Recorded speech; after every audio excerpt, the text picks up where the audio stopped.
Hello বন্ধুরা, তোমরা সবাই কেমন আছো? আশা করি তোমরা সবাই ভালো আছো। তোমাদের ভালোবাসায় আমিও খুব ভালো আছি। আমি আজকে তোমাদের সাথে একটা সুন্দর একটা জিনিস শেয়ার করব। দেখো, বাড়িতে কত সহজে আদা গুঁড়ো করা যায়, সেটাই তোমাদের সাথে আজকে আমি শেয়ার করব। দেখো, আদাটা আমি কেটে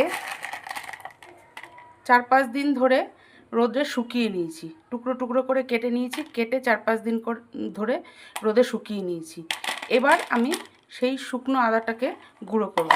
এবার ব্লেন্ডার জারের মধ্যে দিয়ে দিলাম আমি আদাটাকে, দিয়ে এবার ব্লেন্ড করে নেব। এবার দেখো বন্ধুরা, এই যে আদাটাকে আমি পুরো গুঁড়ো করে নিয়েছি। দেখেছো কত সহজে বাড়িতে আদা গুঁড়ো করা যায়। রসুনও এইভাবে গুঁড়ো করা যায়। আমি আরেক দিন দেখাবো তোমাদের রসুন গুঁড়ো করাটা।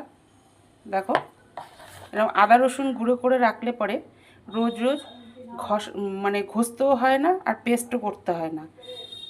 এই দেখো, গ্রেটারেও ঘষতে হয় না, আর রোজ পেস্ট করেও নিতে হয় না।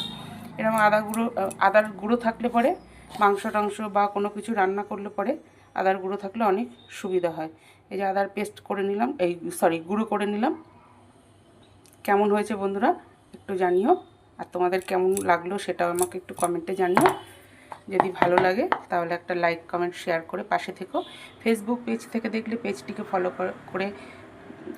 ফলো করে দিও, আর ইউটিউব থেকে দেখলে চ্যানেলটিকে সাবস্ক্রাইব করে পাশে থাকা বেল আইকনটি প্রেস করে দিও।